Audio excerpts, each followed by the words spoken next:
Welcome to the 8-Bit Instructor Podcast, a show dedicated to helping you level up your instruction in order to craft authentic learning experiences for both you and your students. I'm your host, Lee Tucker, a high school English teacher and ed tech enthusiast, and I want to join you on your journey to becoming the best instructor that you possibly can. So if you're ready, grab your adventuring gear and let's get going.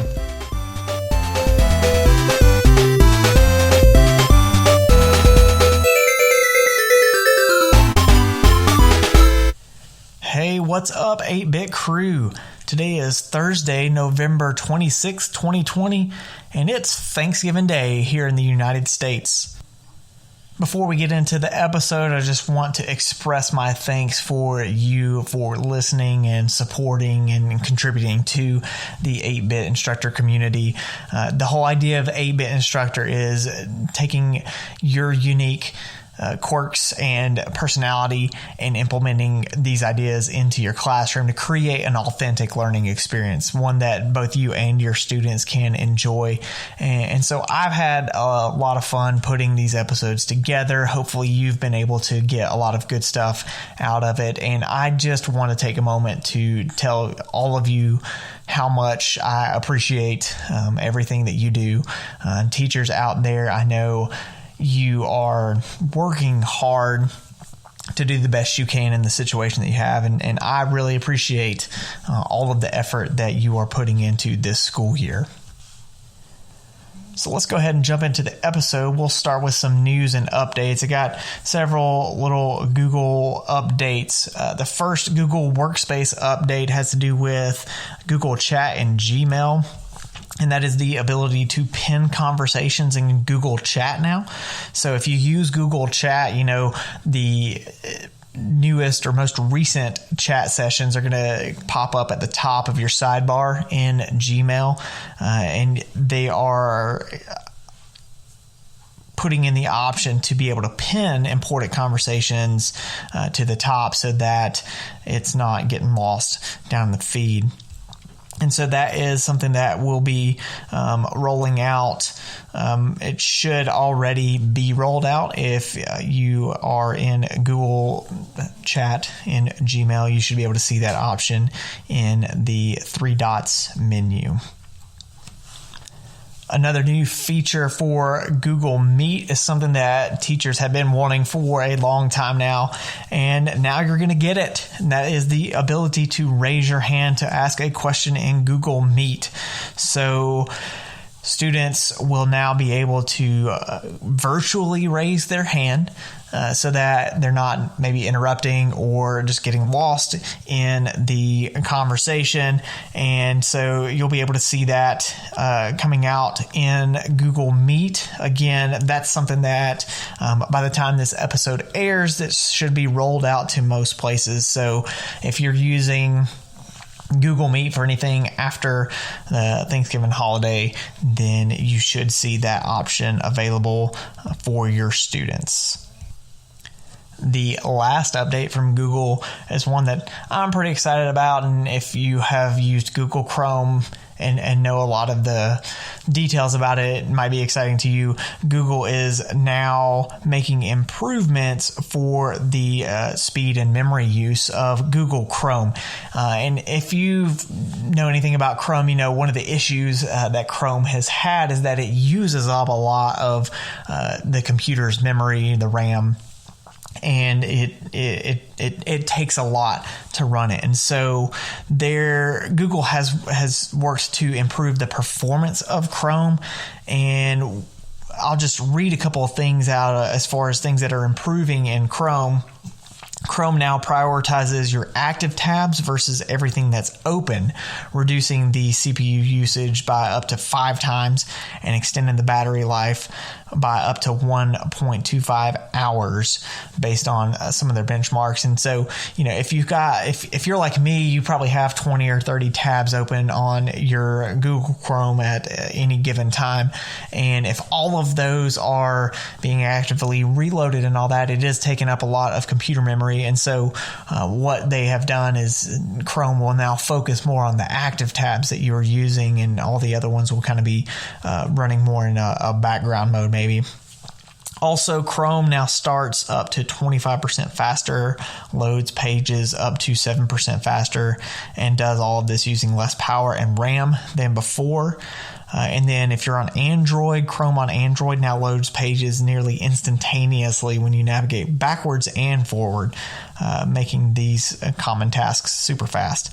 And so the Chrome browser will not push your computer to its limits now at this point. Some other really great things coming in Chrome too is tabs. So a lot of you may know that you have the ability to pin tabs, which pins it to the left side of your Google browser, and it prevents you from accidentally clicking the X to close out it. But there are some other options that you have now too. You can send tabs to other devices. You can group tabs now, which I love. You can group them together and you can color code them and label them to make it easy to distinguish between different tasks that you're doing. I've taught some of my students about it, and it has been helpful for them. So they group their tabs by the classes that they're taking. It makes them a lot easier to find what they're looking for. But now you can search tabs as well. So you'll be able to see a list of your open tabs regardless of the window that they're in, and then you can type to find out which one you need. So it's a search for your tabs, which is kind of cool. So it'll be rolling out in Chromebooks first and then other desktop platforms a little bit later. One last cool update to Google Chrome has to do with the Omnibox. If you don't know what the Omnibox is, that's where the address of your website goes. If you don't know, there are other things that the Omnibox can do other than just typing in the address.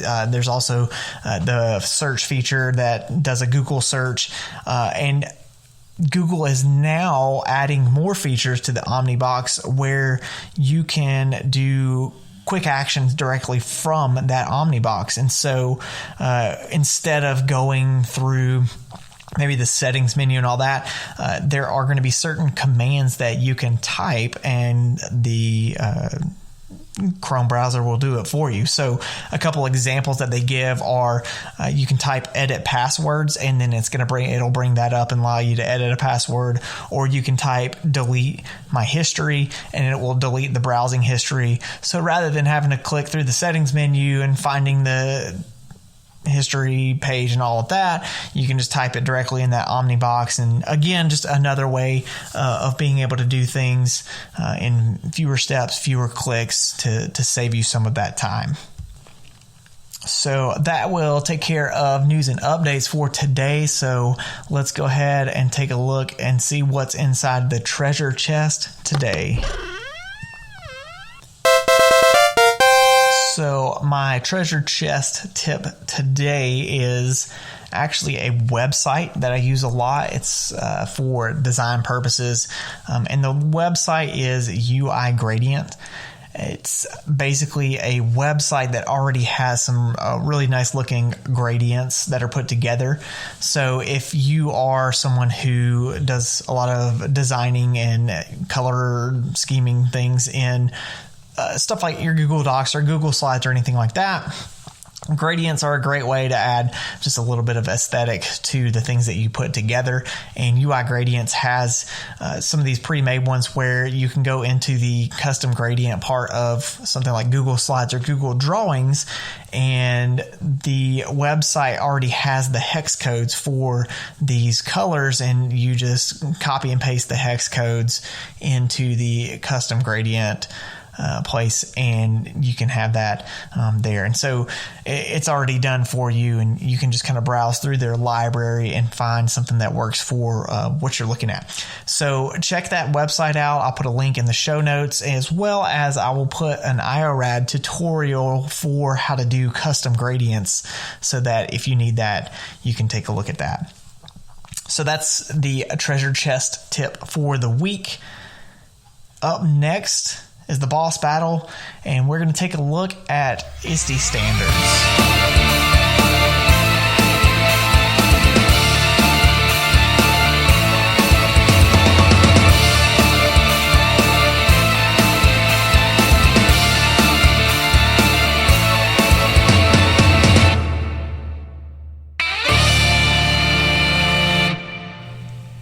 in today's boss battle, we're going to take a look at how to implement ISTE standards into your classroom. ISTE is an organization. It stands for the International Society for Technology in Education, and it's basically just a community of passionate global educators who believe in the power of technology to transform teaching and learning, to accelerate innovation, and to solve tough problems in education.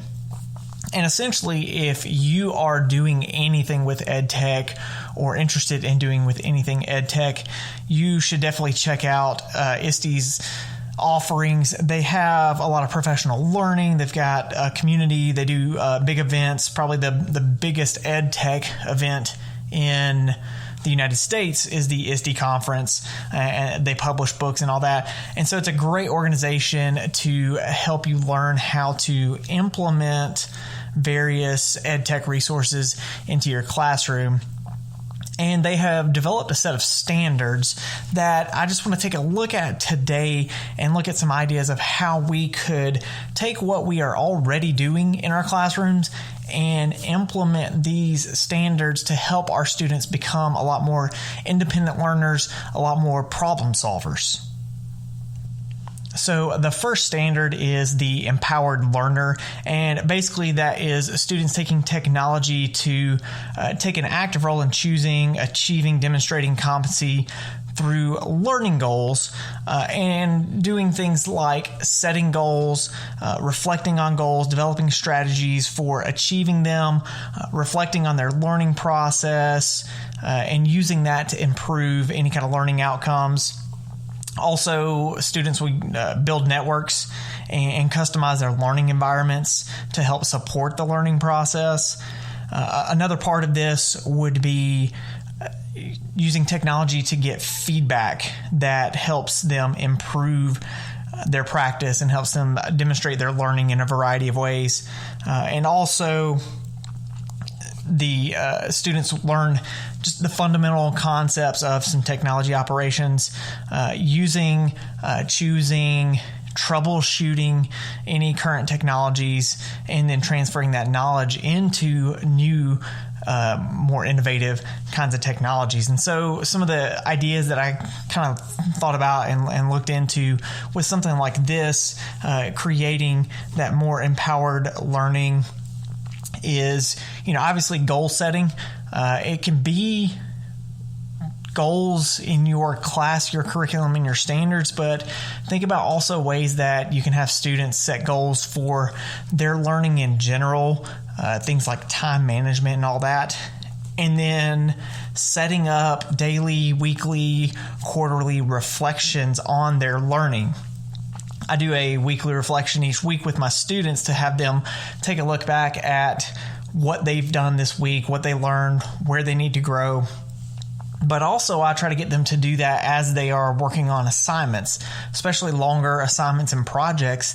I have them stop along the way and just kind of reflect back on what they had just done.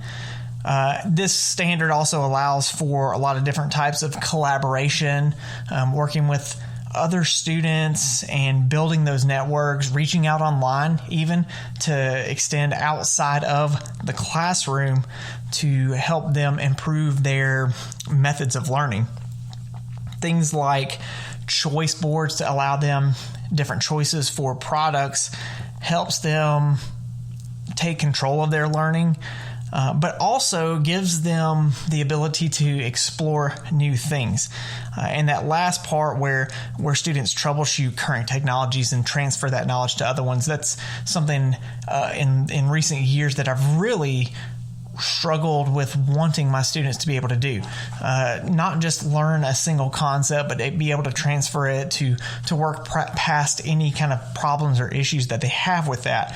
And so that could be something like introducing them to new technologies that they have not used before, different publishing platforms, different blogging platforms, anything like that would give them something new to learn in addition to what they're learning in class, and then giving them a way of showing the world what they're learning.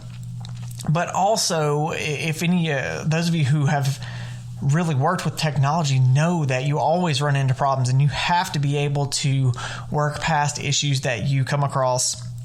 And that's a big thing with this empowered learner standard that I've seen, is to give them something new, but then also give them time to mess up and to problem solve. The problem often becomes that they don't have enough time, and so they get frustrated and then they just kind of give up. So giving them time to play around with a new platform, to look at what it has, and then look to see how it might connect to other things that they know or things that they have done, or any new stuff that is coming after that. So it could be something like taking Microsoft Word and then how Google Docs integrates into it, but then taking a blogging platform like WordPress and taking some of those basic word processing skills, but then looking at how that also connects to blogging sites, to take that word processing to the next level, integrating media, technology, links, and all that kind of stuff. The next standard is the Digital Citizen Standard. This is where students recognize the rights, the responsibilities, opportunities of living, learning, working in an interconnected digital world, and act and model in ways that are safe, that are legal, that are ethical. This includes skills like cultivating, managing their own digital identity and their reputations, being aware of how permanent their actions are in a digital world. This would also include engaging in positive, safe, legal, ethical behaviors when using technology, including social interactions online or in networked devices. Students demonstrate understanding and respect for the rights and obligations of using and sharing intellectual property. And then another skill that's connected with that is managing their personal data to maintain digital privacy, security, and being aware of data collecting technologies that track their navigation online. And I think that is something that is huge with our students these days. If you think of all of the issues and problems that have arisen in the last several years with people's data, people's information being hacked, being mined, and all that kind of stuff, and I think that our students actually are more aware of these issues than we are. They've grown up in this data collecting world, and a lot of them, in a lot of ways, know more about this than we do. But there are issues that have arisen that they either don't know about, don't care about, aren't aware of. And things like the intellectual property issue, for example, comes into play when they are posting stuff and not crediting who it comes from. And so that's a good thing that we can implement in any kind of research-based assignment that we do in our class. I know in English we do a lot of research papers and projects and all that kind of stuff. Research is part of life. It's part of a lot of different subject areas, and so there would easily be a way to integrate some of these digital citizenship skills in a lot of the stuff that you're doing. Anything that has them looking online for something is a great opportunity to look at some of these issues, looking at how permanent some of these things are, and all of that.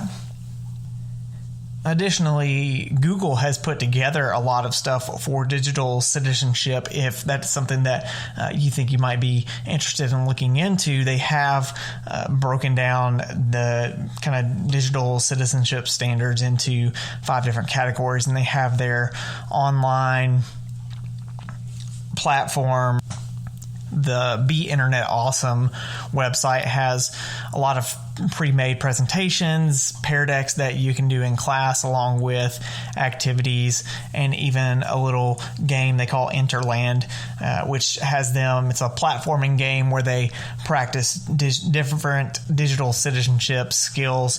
And so it's a cool way to implement some of those digital citizen standards inside of your class. The third standard is Knowledge Constructor. This is where students critically curate a variety of resources using digital tools to construct knowledge, produce creative artifacts, and make meaningful learning experiences for themselves and for others. And this is a key thing, in a world where the entire world of information is at their fingertips, curation has become such a critical thing to be able to do, to sift through all of the options and have them find accurate information, the best information and all that. So some of the skills that go along with this standard would be planning and employing effective research strategies to locate information and other resources for their intellectual or creative pursuits. Another skill is evaluating the accuracy, the perspective, credibility, relevance of information, media data, and other resources. Curating information from digital resources, using a variety of tools and methods to create collections of artifacts that demonstrate meaningful connections or conclusions. Building knowledge by actively exploring real-world issues and problems, developing ideas and theories, and pursuing answers and solutions. And so this could be integrated with a lot of research projects as well, because you can take something like just a standard research project and maybe have them do a curation assignment of news articles that give good information rather than just randomly picking what pops up in the first couple of entries of Google. Have them actually read and break down and look at biases and all of that. That's something that could be implemented in lots of content areas. You can take something like social studies and look at current events and how the media portrays that event. You could look at it in, history, science, anything like that. Curation is a great way of having students do a big research type of project without having to do the giant written paper. In my class, we just finished up doing a poetry curation project where I had them pick a thematic idea, and they kind of scoured the internet to find poems and songs that connected to that thematic idea. And then instead of having them write the giant paper, I had them do kind of a curation site or Google slide, or I gave them different opportunities of what they could do, but they just looked at how each poem connected to each other and to that larger thematic idea. And so it forces them to really pay attention. Instead of just pulling random poems off the internet, they're actually having to read it. They're actually having to kind of think about it and all that kind of stuff. So it gets them into some of that deeper thinking without them maybe realizing that they're doing that deeper thinking. The fourth standard is the Innovative Designer, and this is where students use a variety of technologies within a design process to identify and solve problems by creating new, useful, or imaginative solutions. And this would include skills like knowing and using a deliberate design process for generating ideas, for testing theories, creating innovative artifacts, or solving authentic problems. It would also include selecting and using digital tools to plan and manage a design process that considers design constraints and calculated risks. Students would develop, test, and refine prototypes as part of a cyclical design process. Also, students exhibit a tolerance for ambiguity, perseverance, and the capacity to work with open-ended problems. And this idea of presenting them with open-ended, not black or white kind of issues gives them that freedom and that challenge to take things beyond just what they typically get on paper, of presenting them with a problem and having them solve it. And that could definitely work in a lot of the content areas, because ultimately that is what we pose to them. In my English class, we talk about thematic ideas, and we talk about problems and issues, and we talk about persuasion and biases and all of that kind of stuff. You have the same thing in a history social studies class, where we look at what problems have arisen in history. What are other ways that problem could have been solved? Math, you've got things like engineering issues and building and construction and all of that kind of stuff that you could pose to them, rather than just a problem on paper, and have them look at maybe a variety of ways. Or how are you going to figure this out? How are we going to solve this problem? And so think about ways that you can push that design process where they are developing their own method for doing some of this stuff. And then we're there to help guide them along the way, where we give them suggestions. I might tell them a way that could work and see if it works for them. And if it doesn't, we talk about, well, what can we do instead? How can we approach this in a different way? How do we test what we have done? Does it work in other ways? So think about putting that to them and having them innovate ways, rather than just getting up in front of the class and teaching them a certain way to do something. Have them come up with their own ways of approaching it. The fifth standard is the computational thinker. This is where students develop and employ strategies for understanding and solving problems in ways that leverage the power of technological methods to develop and test solutions. This would include skills like formulating problem definitions suited for technology-assisted methods such as data analysis, abstract models, and algorithmic thinking, and exploring and finding solutions. It would also include collecting data, identifying relevant data sets, using digital tools to analyze those data sets and represent data in various ways to facilitate problem solving and decision making. Students also would break problems into component parts, extract key information, and develop descriptive models to understand complex systems and facilitate problem solving. And also another skill that will go along with this is understanding how automation works and using algorithmic thinking to develop a sequence of steps to create and test automated solutions. And when we do something like that, we're talking about really getting in deep into some of that design and computational thinking, which is the name of the standard, obviously. But think about ways of maybe even have students doing something like developing an app for a specific issue in your class. And when I think about something like this, my initial reaction is, well, I'm an English teacher, but how do I do that? And I can think of something like grammar and spelling is a very easy way to look at some of this stuff. And obviously we have grammar spell checkers, but what if there was a way to use something like this and have students put together an app or a grammar checker or spell checker, something like in a Google Sheet where it would automatically replace common misspellings of words, common grammatical errors, and what it would do is force students into thinking about what the rule is and how it's done.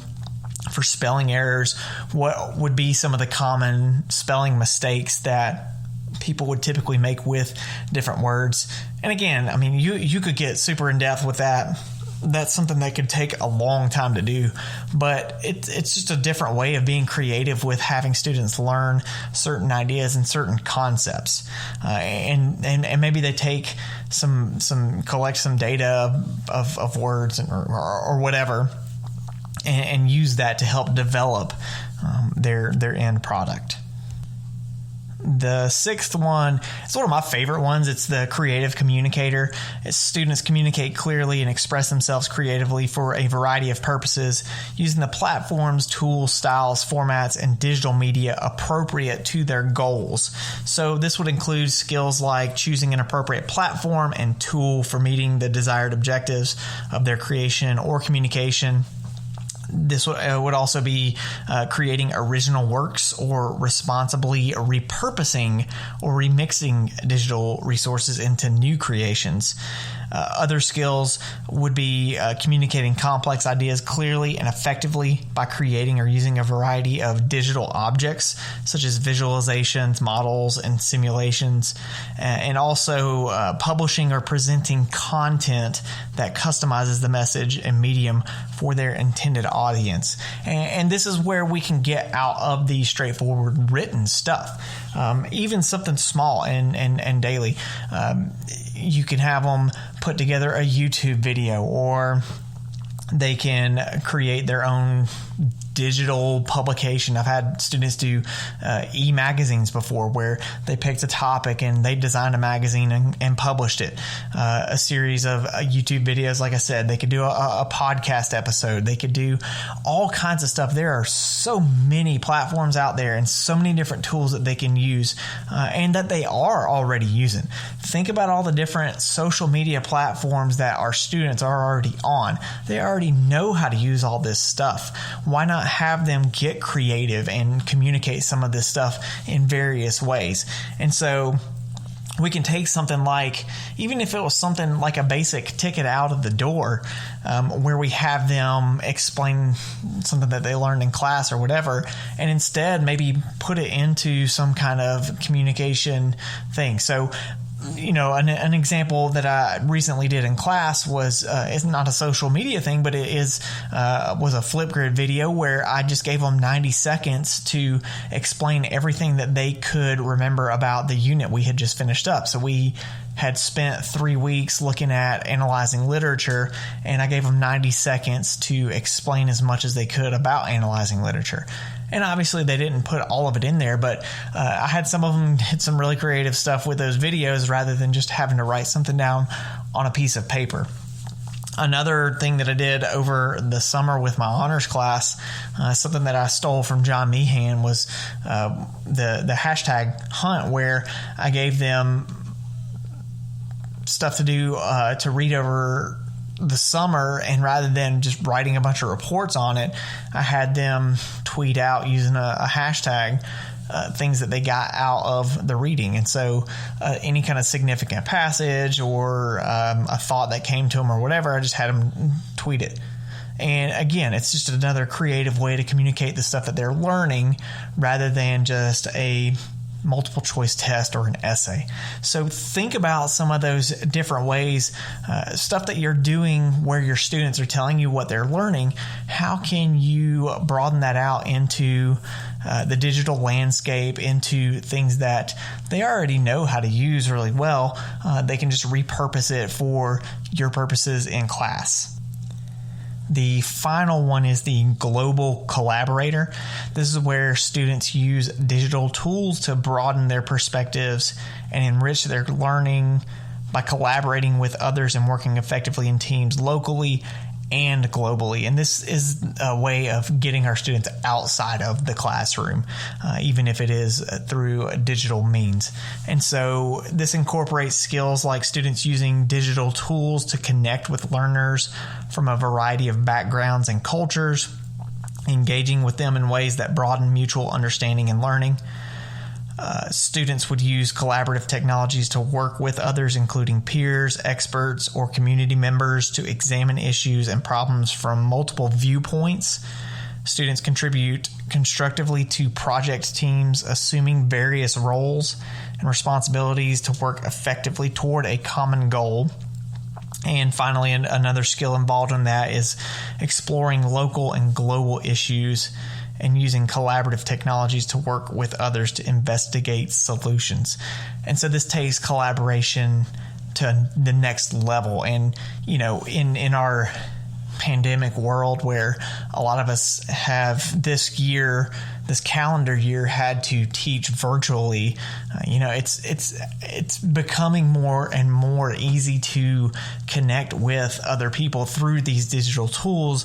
And so we can take something outside of our classroom. We can take a local issue, a state or nation issue, a world issue, and connect with people from other areas of the world and work together with them to see some of those different issues and see some of those different perspectives on some of these issues. And I think that's a really interesting thing. This one, I think, takes a little bit more effort, a little bit more time because you have to coordinate more things. But think about how we might be able to reach out to other teachers online and work on a collaborative kind of unit where students are looking at maybe some kind of current event issue and seeing things from another perspective.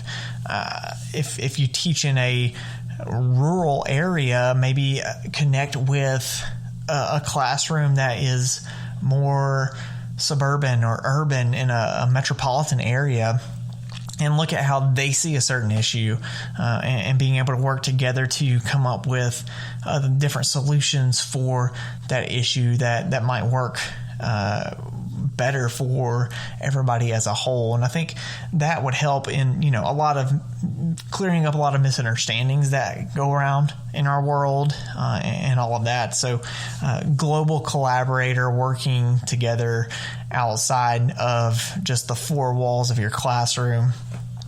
I think it would be a great way to help our students see the impact that they can have. So those are the 7 ISTE standards for students. This is something that I have just this year been working on integrating into my classroom. And so I still don't have, 100% full grasp on these ideas, but I'm working on learning and improving on using some of this stuff in my classroom. And I have seen a positive effect on it. When we can get students outside of the classroom, we can have them doing things for purposes other than getting a grade in class. They buy into it a lot more.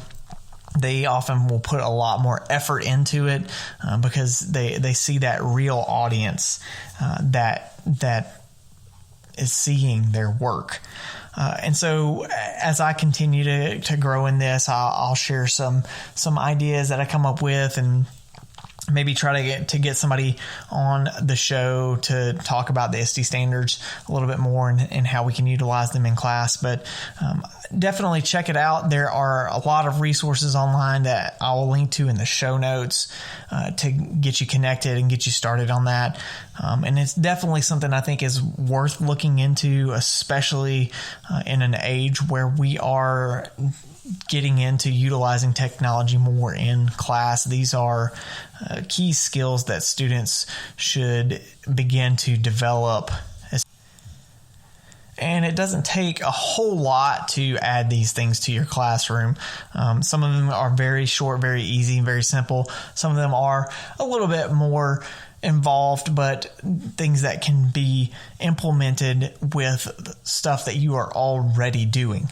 So hopefully that gives you some ideas of some new things that you can try in class, some things that you can do with activities and assignments that you already had planned to take it to that kind of next level and level up that teaching a little bit more.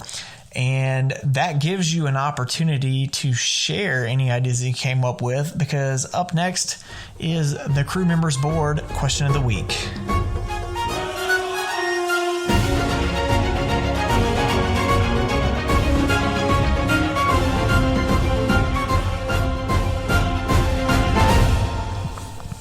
So this week's question of the week, I just want to know your ideas for implementing some of these ISTE standards into your classroom. So thinking back through some of those standards that I talked about, how might you incorporate some of them into what you're already doing in your classroom?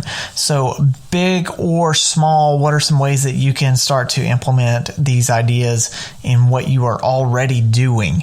You can tweet your responses out tag me at Comic Socks or use the hashtag 8bitcrew, or longer ideas and stories can be posted in the comments section on the episode page at 8bitinstructor.com. Make sure to listen to next week's episode. Next week, I've got a 2-part series. Asao Inoue joins me. Asao is a professor and assistant dean at Arizona State University, and he and I had a great conversation about racial inequalities in education and ideas that we can look into to start to bring about more equality in our classroom. So you definitely want to check that out. Well, that will just about wrap up this episode. Hey, happy Thanksgiving to all of you in the United States. Hopefully you have been able to have a time of some rest and relaxation and been able to spend at least some quality time with family.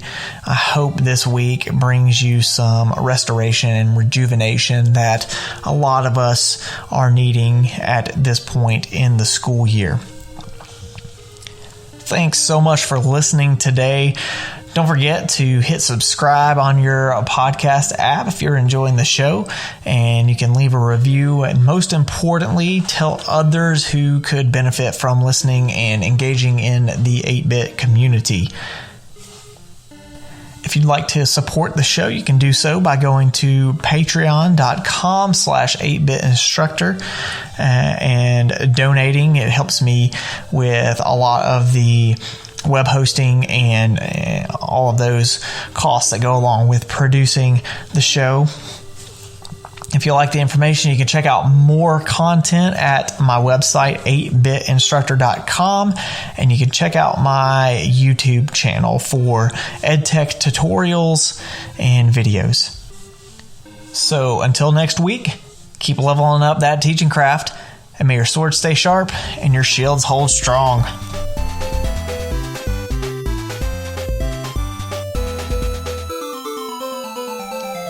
Thanks so much for listening.